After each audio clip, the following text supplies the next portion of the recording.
Welcome to the Irish NFL show and welcome to our week one preview. We're talking actual football. It seems like it's rolled around finally after all that waiting, and we're here in Croke Park for this particularly special occasion.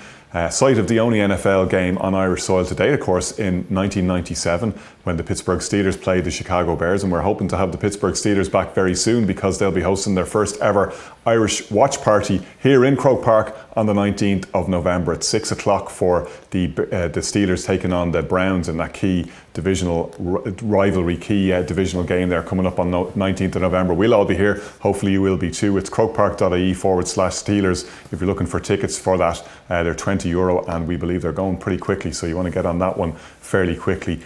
Brian and Colum, great to be here in this historic venue for so many reasons, and a site of recent triumphs for myself and Brian, not so much Colum. I'm sure Cork will get back here eventually in some code or other. Didn't really happen for you this year, but we'll move swiftly on from that. That smile on the face, it's not that long ago that we're here at the end of July watching the Doves win the All-Ireland, so yeah, it's great to be back in Croke Park and great to have a new NFL season. It feels like Christmas weekend, Christmas Day, whatever way you want to roll it up. Come Sunday, you can't beat week one of the NFL season. No, it's very exciting and a great slate of games, of course, and we're breaking up the preview into bite-sized chunks this year, so should be easy for people to consume and won't have to do it all in one bite either. Look, let's start with the 6 p.m. games on Sunday, Brian. Jags Colts up first. Not a bad start, I suppose, to the season. An interesting one for the Colts in particular, with Richardson in a quarterback named as the starter. Not the worst defence to be going against, but for the Jags, they're favourites for that division and would be looking to get off to a win against a team with a rookie quarterback. Yeah, you'd argue heavy expectations on the Jags going into the season. The nature of how they finished the season last year with all the run of wins, they had the great playoff comeback against the Chargers, and in fairness to them, they ran the Chiefs reasonably close in that divisional round game. And over the course of the off-season, you're right, you touched on it briefly there, like, it's this defence matched up, and have they done enough over the course of the off-season to correct the woes of last year? And like you'd expect Trevor Lawrence to continue at the rate and form his developments. It's ultimately whether this team defensively is sound, because there weren't so many high-scoring games last year. Towards the back end of the season, they won a lot of them. It'd be interesting to see how it kicks off. And for the Colts, I remember Colum. Everyone's seen Colum's rant this week, and it reminds me of the Texans rant a couple of years ago. And he's so right. Like, the owner is just can't get out of his way. He can't. He keeps meddling and everything. The Jonathan Taylor piece, Colum touched on it right last week when we did our AFC South piece a couple of years ago. He was at the forefront of everything the Colts did. He was like the guy everybody wanted to be around. He was like the franchise, the future. Anthony Richardson, in all likelihood, is the future, but it's falling so badly over the course of the off-season, the Colts. And for a new head coach to win there, we're going to speak about a number of teams this weekend who we genuinely don't know how they're going to come out. Are they going to come out strong? Are we going to see traits of last year? I think the Jags will win because they're a better team, and I think sound they've got the right new head coach. They've got a head coach with all the experience. He's won a Super Bowl. And I don't know genuinely what Colts team we're going to see. And we're seeing a rookie thrown in at the deep end to a certain extent. I think he'll flourish over the course of the season. Interesting to see how he starts on Sunday. But for me, I would imagine that it'll be tight enough, but I still think the Jags will find a way to win. Colum, over the other side, you'd forgive Trevor Lawrence having a little bit of sympathy for Richardson. He's not quite in anything like as bad a situation as Lawrence was in his first season when he had the Urban Meyer dumpster fire to deal with. Richardson at least has what looks like probably one of the most exciting head coaching appointments in the NFL behind him, and he's got some weapons, not a huge amount. How do you think it's going to play out from this season, and particularly on this particular game? Yeah, well, it's an interesting one in that the Jags, usually on the road to the Colts, they lose, right? The way in which these two teams play against each other, whoever's playing at home generally gets the win. I think that changes. Ian Brown famously sang on that Stone Roses debut album, I Am the Resurrection. That was the Jags last year. That was Doug Peterson coming back after things had gone wrong in Philly. That was Trevor Lawrence after all the hype and that first season. The more we learn about Urban Meyer, the more we learn, just how incredible it was that anyone made it through that initial season. I'm a lot of what Brian says I would echo. I think my concern with the Jags long term is the pass rush. they need Trayvon Walker to take that step up. But the Colts are in a position I don't think they have the horses really today to do it. For that reason, I'm going to say it's the Jags, but because it's a divisional game, and there will be a lot of excitement, at Lucas Oil, despite Jim Irsay, and his Basil Fawlty impersonation. But it's got to be the Jags for me on this. And the Jags fans, I guess, will hope it's not fool's gold, Colum, to continue the Stone Roses analogy there. We'll stay with you, Colum. Panthers Falcons, that's two interesting quarterbacks there on both sides. We're very interested to see how Bryce Young starts, and Desmond Ridder finally getting the reins for the Falcons. He's got a lot of exciting playmakers around him. It's a good situation for him to be in, you would think, especially with the offensive mind of Arthur Smith to back him up. How do you see this one playing out?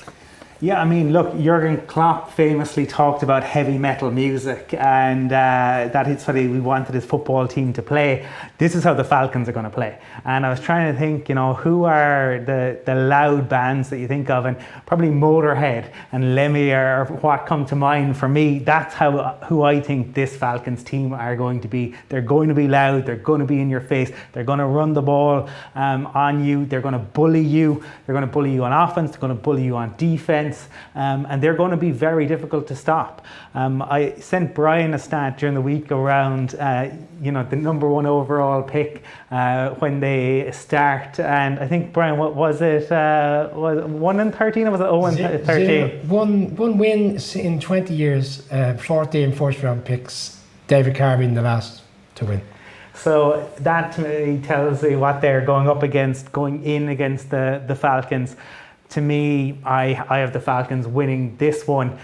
It'll just be interesting to see how that O-line does. It really struggled for the Panthers in the preseason. Can they take the step up and protect Bryce Young? But it's got to be the Falcons. Do you see it going nice for Bryce, Brian, or is Colum right? Unfortunately, I don't see it going well for him on Sunday. I was fortunate to speak to Ryan Leaf during the week, former NFL quarterback, and he's a little bit concerned about the Bryce Young initiation phase. That he said, albeit with the caveat of preseason games, and he went up against a Jets defense, which arguably is one of the best in the league, and they did play a lot of stars in that particular game. And the Giants, for large parts, had their first team in when Bryce Young was in that particular game. Killing Me Softly is a song that springs into my mind, because it feels like he's as quiet as a mouse, and he's really small, and they're really concerned about the size factor, and referring back to Kyler Murray and all this, which was not really something that was usually a concern at the draft time. But having seen him in the preseason games, it'd be interesting to see. He doesn't come across as a real vocal type of quarterback. It'd be interesting to see how he does on Sunday. In fairness to Frank Reich, I imagine, like, with his experience being a quarterback in the league, the coaching and the team they put around him, he'll scheme something nice on Sunday, certainly to keep them in the game. But for me, I think the Falcons have enough weapons to win this game, unless we see a Falcons where they're expected to win and find that ways to navigate defeats. Let's move on to Bucs Vikings then, Brian. Vikings generally took care of business against all the teams they were supposed to beat last season and racked up 13 wins, a lot of them in fairly hair-raising circumstances. This one looks like it's a good way to get off to a winning start for them, I would think.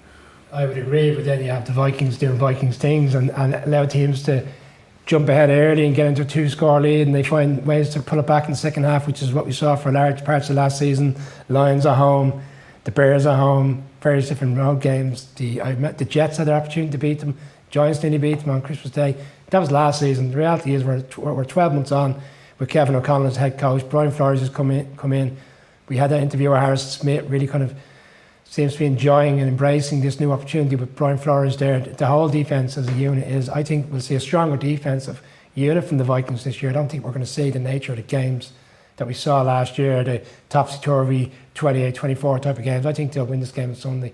I'm not going to go out and go as far as to say it's a blowout, because it's week 1 and we've been here before expecting blowouts and they haven't materialised. But certainly think, and I think the Vikings to a certain extent will have a point to prove, having the nature of their playoff defeat, the fact that everyone's so high on the Lions this season, and even the Packers to a certain extent as fresh as about. I think the Vikings will want to make a point within the division that we're still here. We are the defending, champions of this division, and we want to set a mark early on in the season.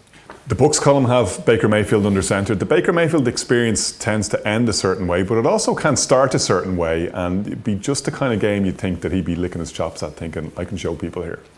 I'm sure Baker will probably think that, but whether he can do that or not, to me, it's like there are certain bands, right? They lose the lead singer and they keep going.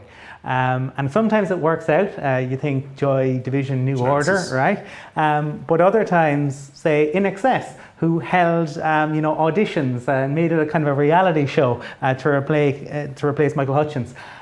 Look how that went. This was the Bucs QB competition that they ran during training camp. Baker against Kyle Trask. I don't think it'll be pretty. I think life after Brady is going to be really, really tough.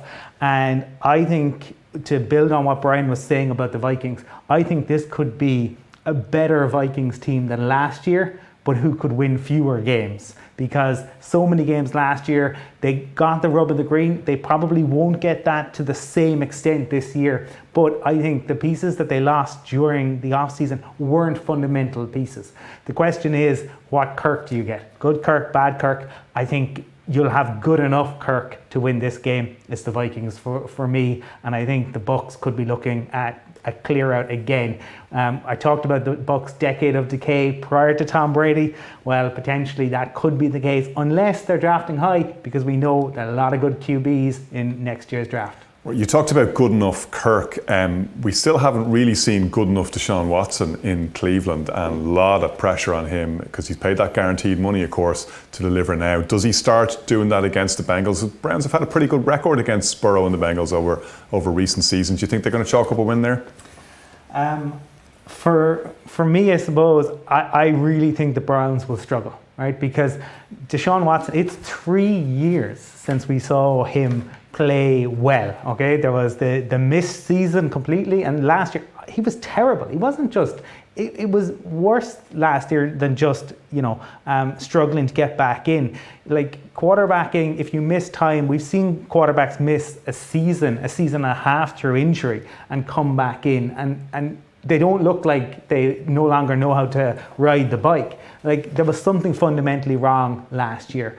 They have to go with him because of the money they're paying, but I have my concerns. I know Brian is quite high on them, but he's gone up against a Bengals team who, this is, football is back. Well, the boys are back in town. The Bengals, I think, have a great roster, and they have a QB who is effortlessly cool and plays effortlessly. It doesn't matter whether they're down by 14 points and they're ahead by 14 points. Joe Burrow approaches the game in the same way. I think even though the Bengals are on the road, I think they start with a win. Brian, you have the Browns ultimately making the playoffs this season, although I don't think you picked them for the division. I think we all went for the Bengals for that division. Do the Browns put their first W on the board at this one, or is Joe Cool going to be too much for them? Claxton alert. Is it the Claxton alert time in week one? Is it the underdog? Slightly underdogs. Yeah, I am going with the Browns on this one.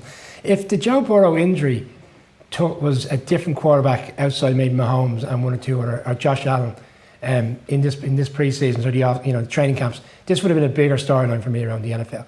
Like, we see teams who don't play their quarterbacks in pre-season games, and that's the norm now, but they still have continuous training camp, day in, day out, understanding what the offense is going to be, putting the schemes in place, and they have the giant scrimmages.